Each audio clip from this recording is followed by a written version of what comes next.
long ago, the earth was formed in the heart of the sun forged in the crucible of the cosmos, in a realm of might, magic, and high danger supreme. Let me tell the tale of a rider who is being hunted down. Her cargo is the key to her freedom and to her damnation. She blazes a trail across lands that she will use her pursuers in the crystal labyrinth known as the Dragon Pass. The ripple of this moment cascades into a chain of events that will wreck the lives of all the realm, especially Pantheo.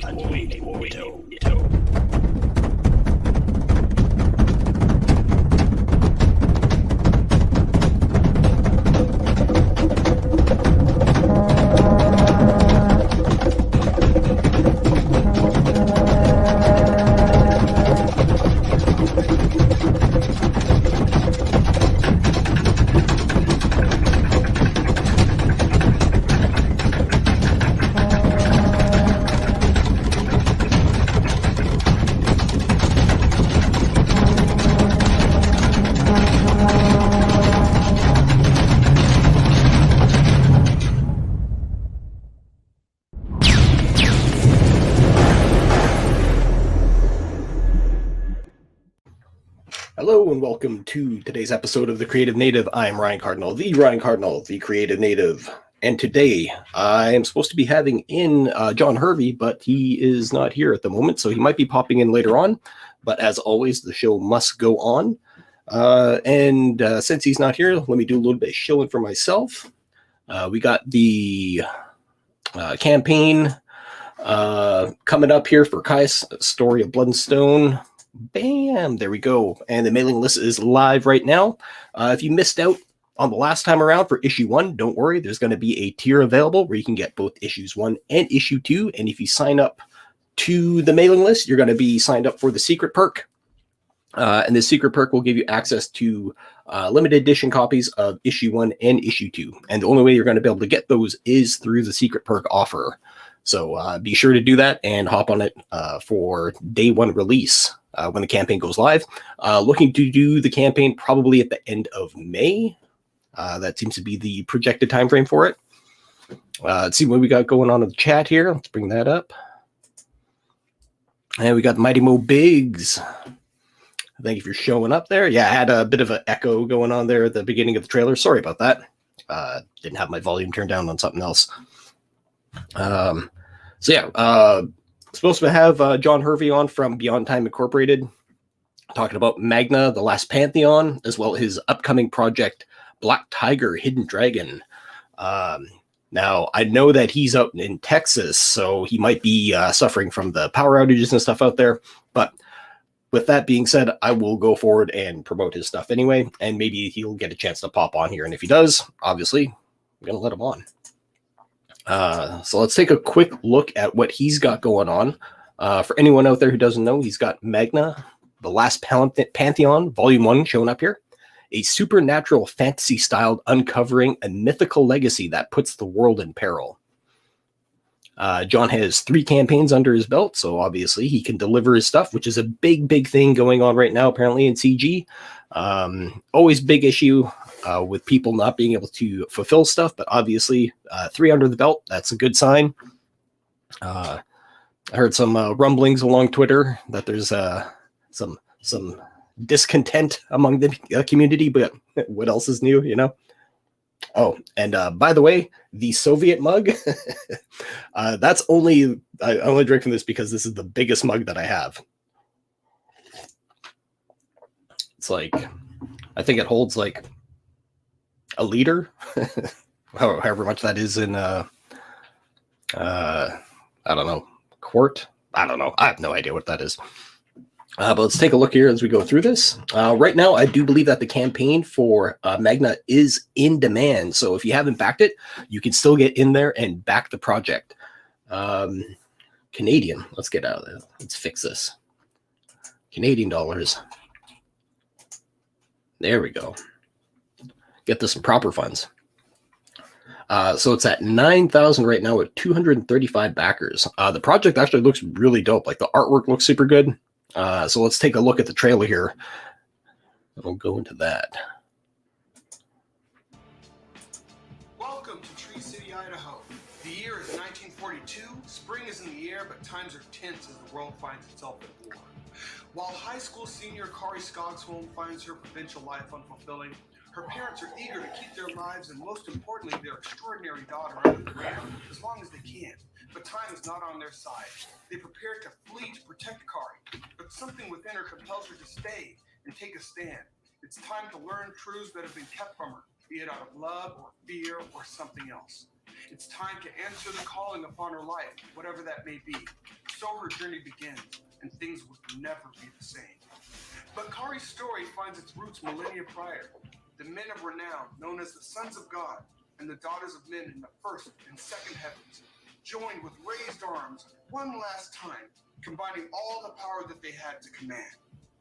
In the heavens, above the world, the last stand of these mighty men was also the last appearance of the agents of destruction, until their reemergence in 1942. Kari must learn the truth about herself, determine the end game of these supernatural agents of destruction, and how to stop them before all is lost.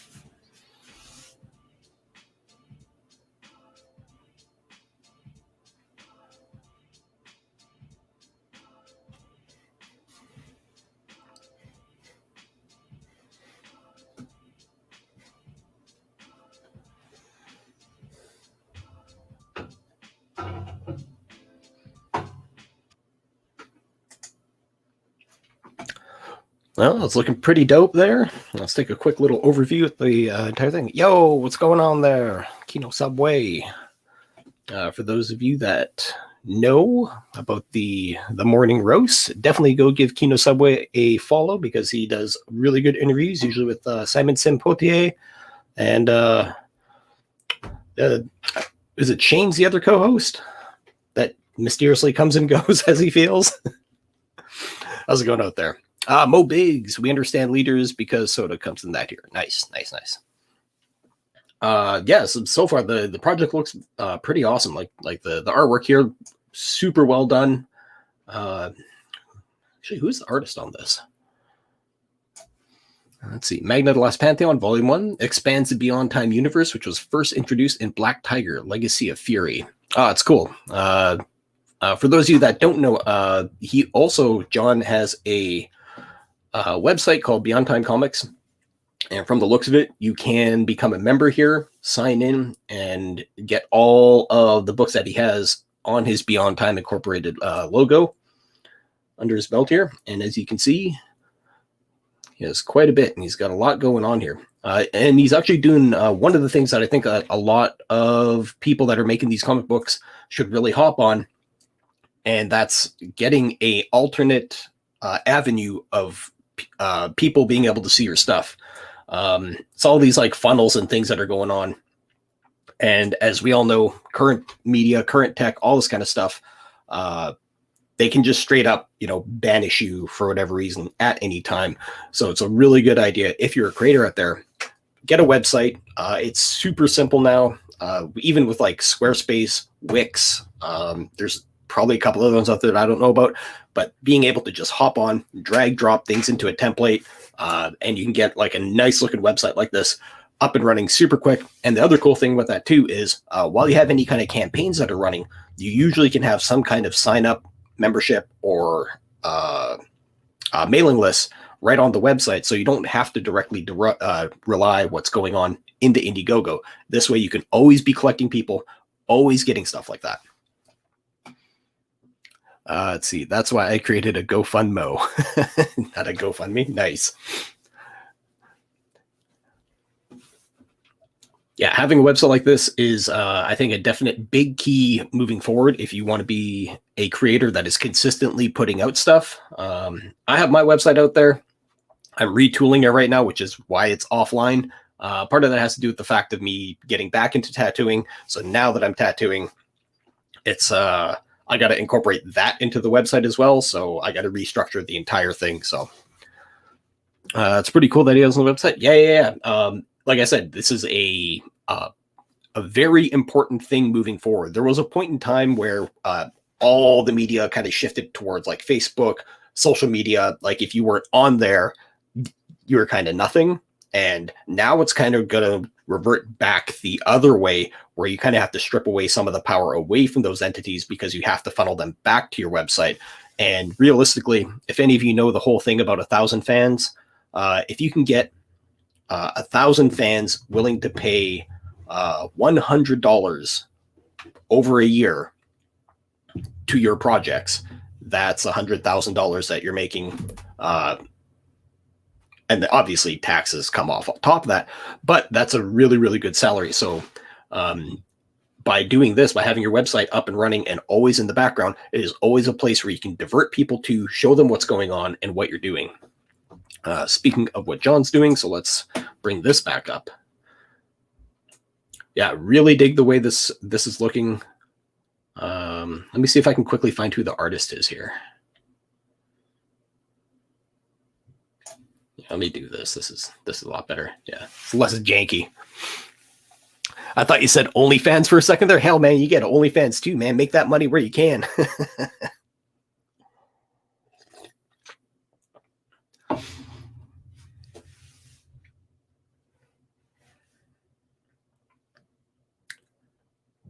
Yeah, from the looks of it, this project looks super cool because it traverses the thresholds of time and history.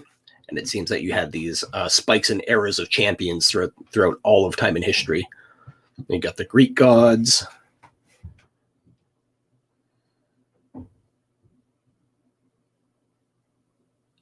Got some dragons there. Looks like you have some of the Asian deities. You got a Corinne there.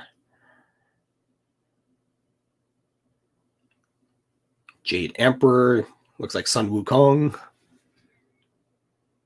Magna's going to be badass. Yeah, man. And then it looks like the cool thing with this is that it has the ability to branch off into a lot of other avenues of storytelling. Artwork is on point, which is nice.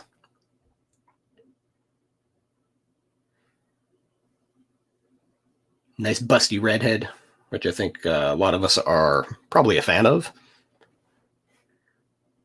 I got nothing wrong with busty redheads, tell you that. And werewolves, for that matter. Have you ever seen a redheaded werewolf? I don't think I have. We got some angels going on here.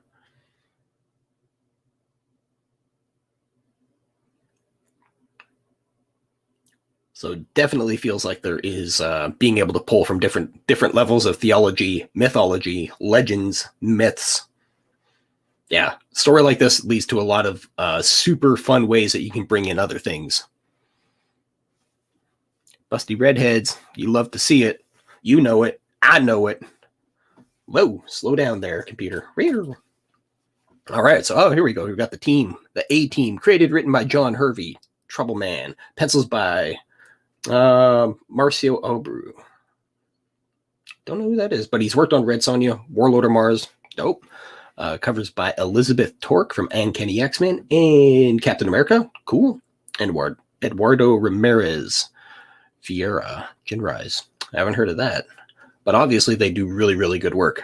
Colors by my. Unfortunately, I'm horrible with names. Remalante Jr. Exo Manowar and Ninjak. Okay, cool. And letters by Marco Della. Cool. Sounds like he's got a killer lineup here. As we can see, they know what they're doing, which is super good. Again, lettering is key, people. Lettering is very key to your project. One thing that I've been seeing with a couple of projects is artwork looks good, but the lettering is a little crunched in spaces. Now, I don't know if that has to do with the writer or possibly the editor not being able to interject and see how things can be timed to rhythm. I might do a show on that later on, not just with like lettering, but just how lettering and the spacing of lettering and the spacing of bubbles will actually create a different rhythm on the page as you're reading it, simply by putting them the distance away from each other. Serious, only a $500 campaign goal? Well, they definitely hit that. They're at just shy of under 10 grand, which is awesome. We can handle it. We're professionals. Yep, the artwork looks great.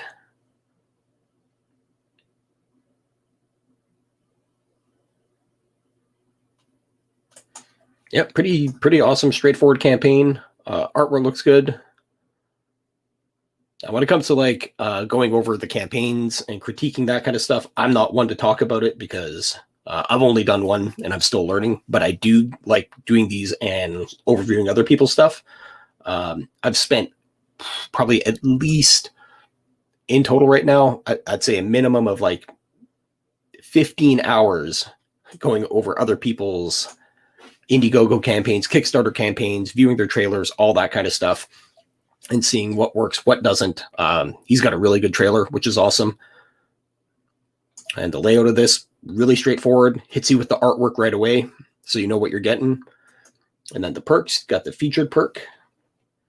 And he's got 2 left of the featured perk, featuring a commission piece from Marcio Abro. I don't know.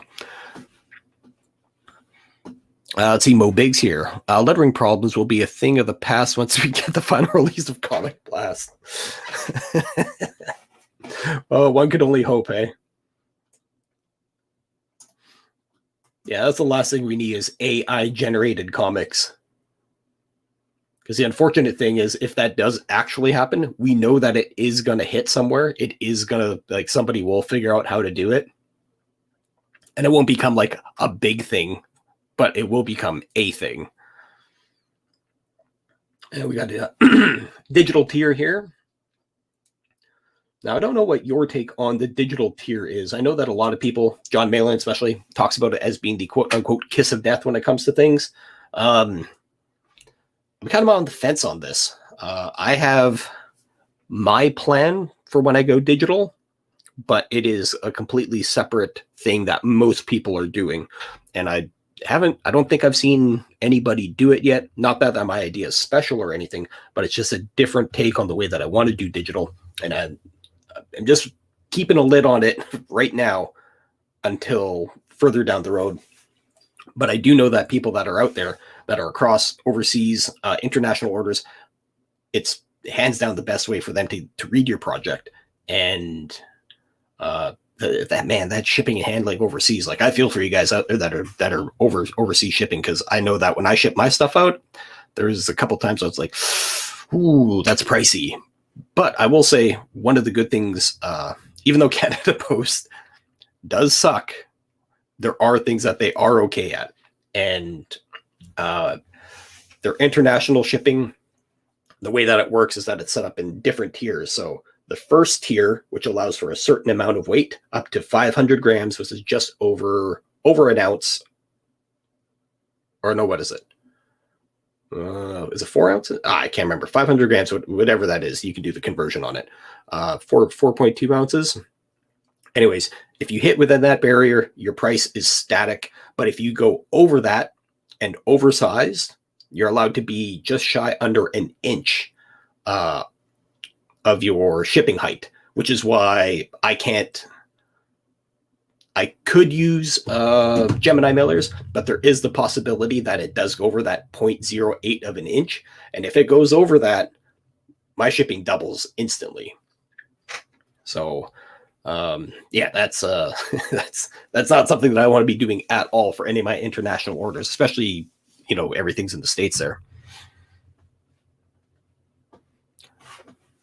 Let's see, 500 grams has been under 18 ounces. Oh, okay. What do we got here? The thing I found most hilarious about Comic Blast was the lady in the demo video did lettering before the art. It's funny that you bring that up, because certain manga, that's how they do it. They script it out first and then they'll do the artwork in. But I don't I don't find that really works for a lot of stuff. So a little over a pound. Yeah, exactly. Actually, just over, just by a little bit.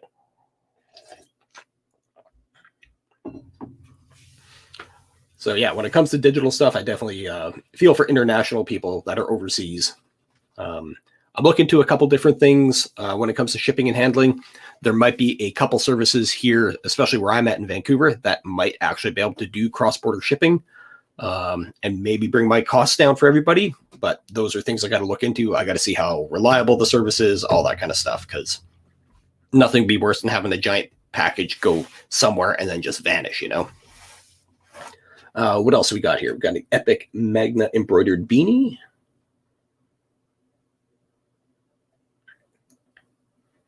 Which might be good for the folks down in Texas right now, seeing as how it's a little chilly down there. And we got the graphic novel with the Torque cover. That's fine. So this is literally some Canadian dyslexia coming up here. So with me seeing this and seeing the name Torque, my brain just automatically turned this into Toque, which is the Canadian version of a beanie. Hey, get your toques on there, eh? And paperback graphic novel, October 2. And the paperback graphic novel, the Vieira cover, $25. 45 of those claimed. And the MAGN print trifecta. Graphic novel. Yeah, I got a lot of like nice, solidly packed tiers. And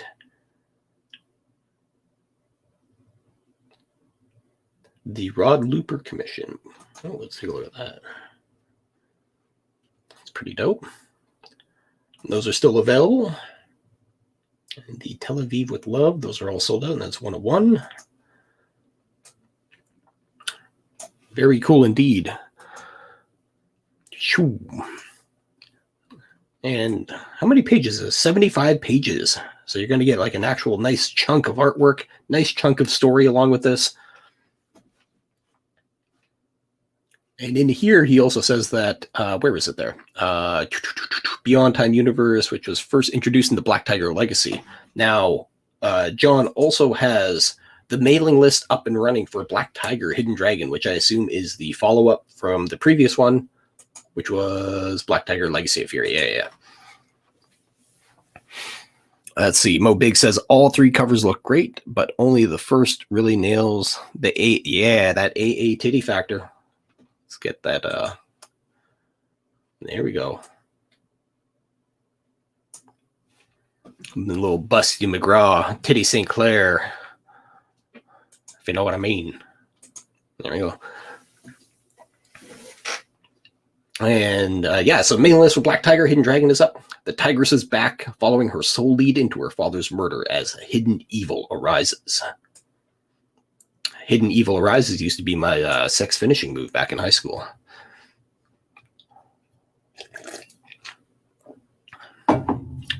Yeah. Be the first to join our newest Black Tiger adventure. By signing up, you'll also receive the latest updates and news from the campaign.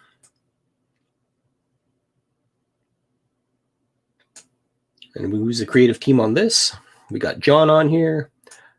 Rod Looper from Star Wars Outlander. Oh, cool. So I definitely know their stuff. Covers by Valero Giordano. Yes. Hey, I pulled it off. Savage Avengers and Eduardo Ramirez Vieira. Colors by... It's going to call everybody Jim.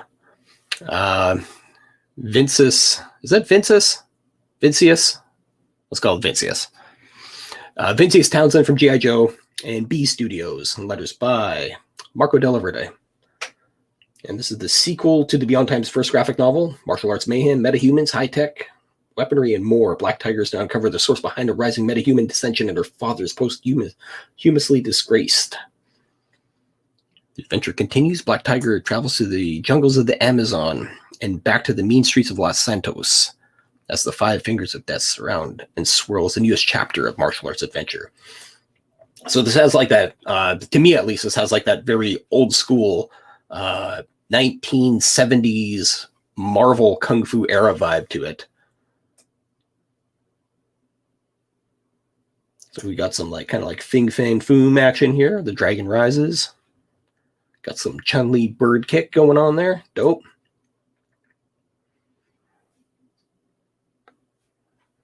That's very awesome. And Mighty Bo Biggs dropping the link in there.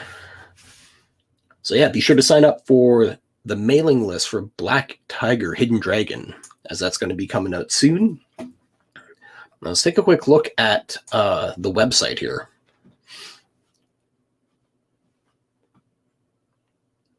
And the website's laid out really, really nice. Super straightforward. I like this. It's got the little timeline as it scrolls through each of the titles.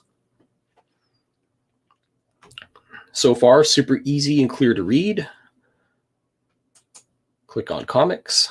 That'll bring you, obviously, and hopefully to the comic book section. Yeah, definitely that 70 vibes with more detailed art. Exactly.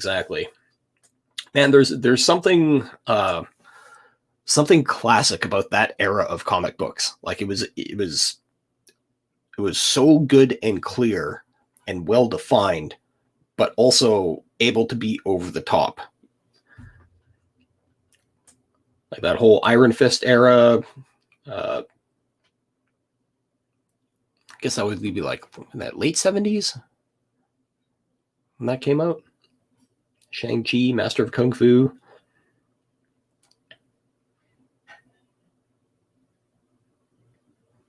So obviously we got a lot of Black Tiger going on here. Legacy of Fury. 2, 3, 4, 5, 6. And Magna, the last Pantheon. All 6 there. And also the way that this is laid out is super, super nice and straightforward. And Orphans. Now, I assume these either are projects. Yeah, these are past projects. Orphans Family and the Posse Fugitives. Let's take a quick look at one of these. So right here, when we click on it, it brings us to this. Get a nice little layout of everybody that's involved with it. And these are digital issues that you can get from the site. Okay. And you can just add those to the cart.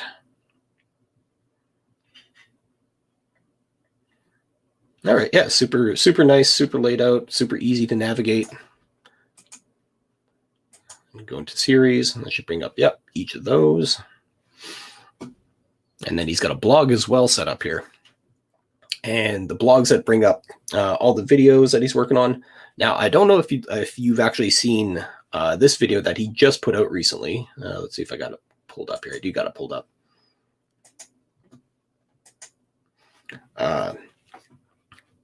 So if you're not subscribed to him on his YouTube channel, give him a follow, because the latest video that he put out here is actually pretty bang on the head for creators.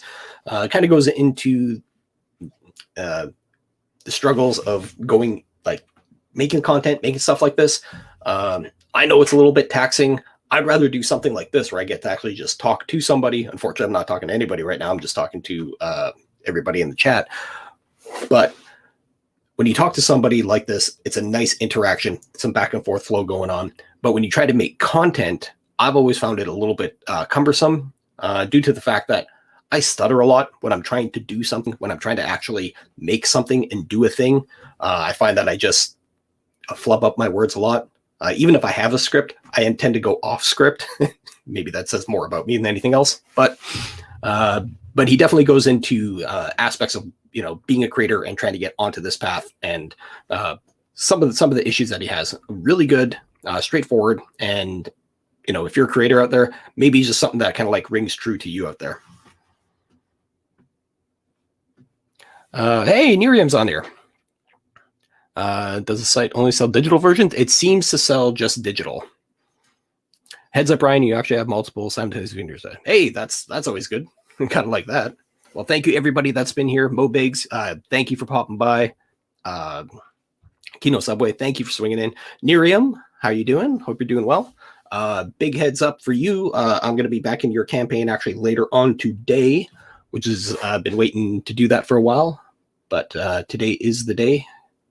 Cleared up a little bit of cash, so now I can back it, which is something I've been wanting to do. And the other project I've wanted to back is, was it Black House Manor? So yeah, those are the two that have been on my to-do list, is Bonds and Black House Manor, because it tickles my black and white comic book fancy. But yeah, let's take a look here at the comics quickly and see if these are all just the digital. Yeah, I believe that these are all digital copies. Yeah. So if you've missed out on any of the current projects from Beyond Time Incorporated, you can go here, catch up on the digital copies, or sign up here for when the actual thing goes live and get yourself a real, legit, in your hands, bona fide, in this reality paper edition. Niram, yeah, chilling, listening, drawing the hell out of me. Yeah, that's how it goes. Yeah, you were busy being everywhere. And hopefully you still are being busy everywhere. Gotta hustle.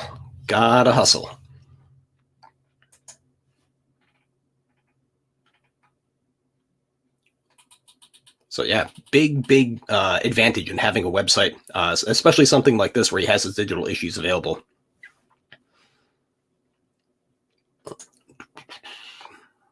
All right. Well, it's unfortunate that John could not make it on. Now, I could only assume, because like I said, he was out in Texas, so he might be having some issues out there.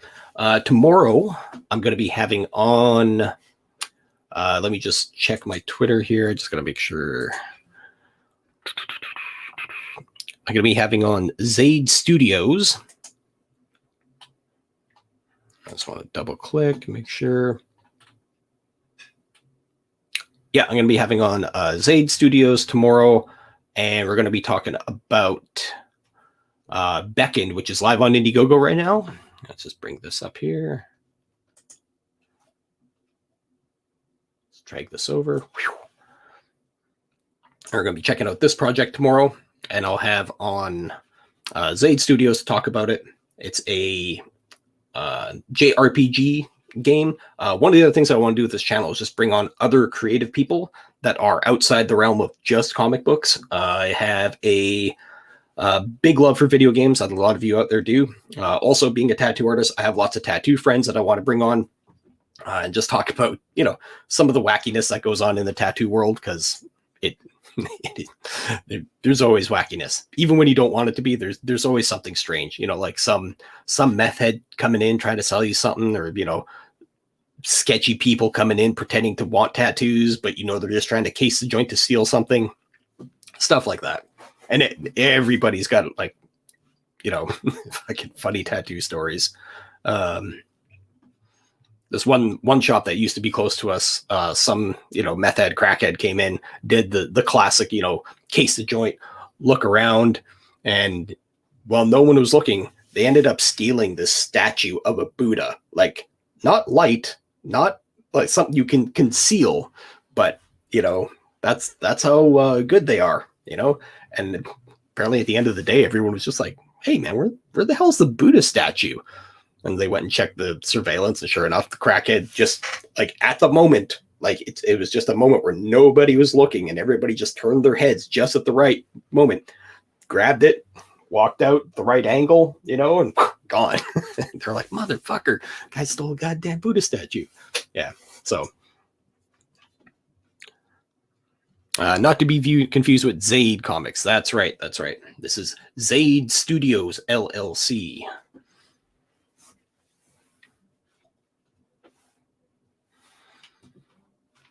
So we will have him on. I believe I got him in at noon tomorrow. And just double check that. And hopefully I'll be able to get a couple more creators on here. I am waiting to hear back from another creator, Daniel Parker, and I think I might have him on Thursday talking about his project, which I believe is called, let me just look that up quickly, Angels Awakening. So I think that he has the mailing list open for that. And just going to line that hopefully for 1 or 2 p.m. and we'll see how all that comes up.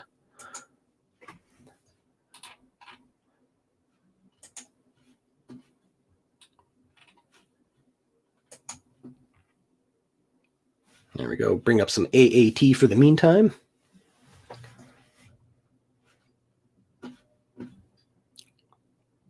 Hey, I was able to float the boat for 40 minutes by myself. That's not bad. That's not bad at all. Well, hopefully I can actually get John on here sometime. Maybe I can bundle him up tomorrow if you miss this, just to kind of like get his 2 words on it. Obviously, it is way more entertaining than just having me babble about shit. And hearing from the creator is obviously way better than me trying to explain their project, because they have insight that I do not. But final shill for myself here. Obviously, if we can get anyone out there, if you're here coming in late, go sign up to the mail list at Kaya's Story of Blood and Stone, issue 1 and 2. And I'm also toying around with something here.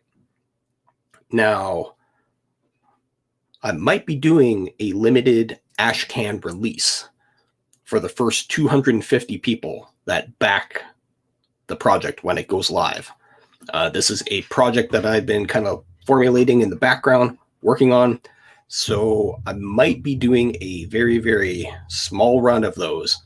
And those will be, the idea right now is that available for the first 250 backers.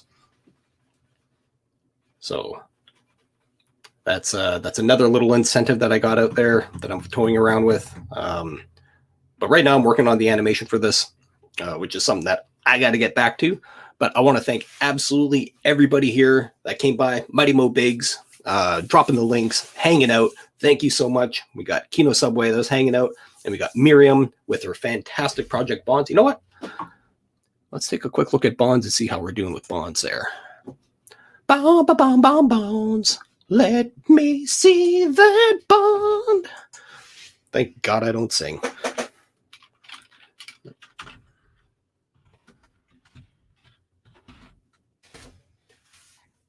Cannot carry a tune in a wheelbarrow, I'll tell you that much.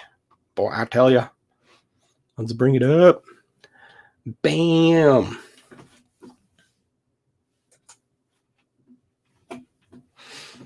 Right there. So, Bonds, the Drive, which is live as we speak. Oh, man, cracking up on 9 grand there. Booyah. We got 7 days left. So if anybody can, come on, Ryan, you can go higher. We know I believe in you. Yeah, if I get kicked in the nuts, maybe. Get that soprano action going on. Some castrate. Miriam has 7 days left here on Bonds the Drive. And if you'd be so kind, definitely go and back her. I assume it's going to go in demand because a project like this is definitely in demand. If you haven't seen her artwork, absolutely stunning, absolutely killer.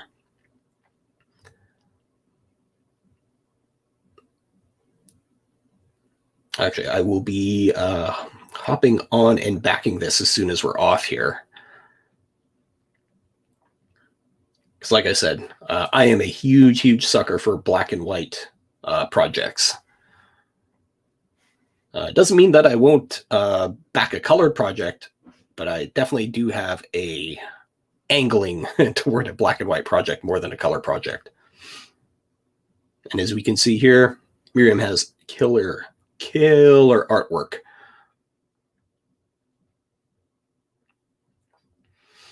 Yeah, man. 30 days goes by quick, man. You don't realize it until, it's like, oh shit, there's a week left. Like this month, man, this month went by so goddamn quick.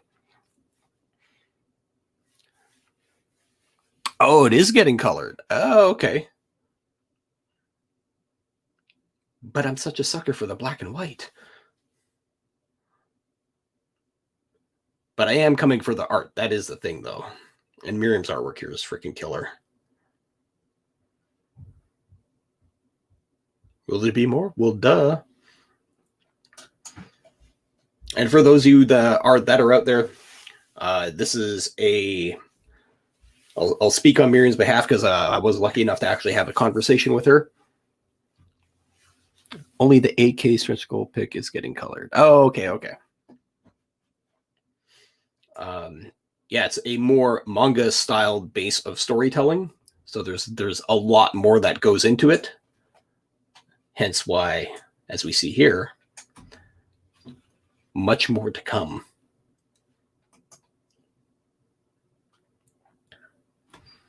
Very, very awesome. One of the projects that I've been super stoked on, keeping an eye on. Now, it's funny, too, like one of the other things that other people that get into the sphere of indie comic books and CG is like who pops up out of nowhere. Like you're just going to be able to like see like whoa, who's that person? What's going on? And then, you know, usually their artwork stands out. Like that's what catches you. See, Ryan, you get your precious black and white. Damn rights I do.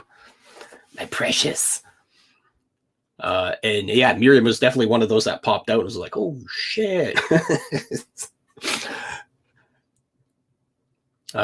Who is another one that popped out? Jose Garcia, another dude that popped out, and he's doing was it Vox, Lumina Vox, kind of like a eldritch horror, but with like a very animated feel to it. And he posted some artwork up, and he's got something going on where he's one of the projects, like the flashbacks are all in black and white, but then the real time is in color. So I kind of get hit with both ends there. Jose is a damn king. Yeah, man, everybody's sleeping on that dude. Like don't nap on Jose, man. Like that guy knows his stuff inside and out to a level that I don't think people understand. Like there's a reason he's hired by DreamWorks. There's a reason that he's working on, 10 projects simultaneously. Like A, the dude is fast. B, he knows how to produce. And his artwork is like is ridiculously good. It's one of the few things that I really enjoyed when I was working in the animation industry was seeing how quick and efficient everyone is in the animation industry. Like me going in there, I felt like I was like an old man with a hammer and chisel, trying to like carve out something out of stone. And you got all these other like, kids that are just like just whipping stuff out.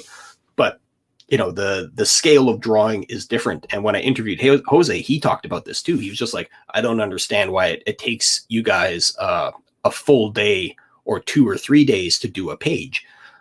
But his area of expertise is high volume, fast drawing. Like that, the whole point is to get the idea across as where, and I can speak to this on myself, the other end where it does take a day or a certain amount of time to draw something, that's because you're trying to get a high level of polish on a very specific style. If you got something like, if you were able to bang out like David Finch's artwork 4 pages a day, that would be bonkers. But the level of quote unquote detail and effort that has to go in to make it look like that, it takes time. Like that's just the way that it is. And obviously with Miriam's artwork here, as you can see, the level of detail and love that she's putting into her craft is above and beyond. But that's going to be enough shilling for me, shilling for other people right now. Hopefully everybody can pop back tomorrow. Same time, I'm going to be putting together a bit of the promo right now for tomorrow's interview with Zaid Studios. And we're going to be talking about this Indiegogo project right here. I'm not going to play it because we'll save this for tomorrow. And let's do the last roll call. Magna, The Last Pantheon, live and in demand right now on Indiegogo. Black Tiger on Indiegogo is available for sign up, and the mailing list is right here. We got Bonds, which is live right now with 7 days left, and we're creeping up on that goal. So everybody hop over there, back near him, get that money in her pocket, make that comic. And lastly but not least, we got this jerk right here with Caius, Story of Blood and Stone, issue 1 and 2. And this is where we actually get to meet the main characters, because let it be known, the first issue is all prologue. It's all before the actual event. It's the event that leads up into stuff. So issue 2, we get to meet the main gang, and those are those guys here. We got Nitto, Trigger the Chicken, Catmaster Lee, and Sissik the giant rattlesnake. And these yahoos are who we're going to be following for the rest of the story. So be sure to sign up. And that's it for today. I will talk to all of you soon. Thank you, everybody, for popping by. And I don't know. In the meantime, and in between time, that's it for Stampede Wrestling. Goodbye.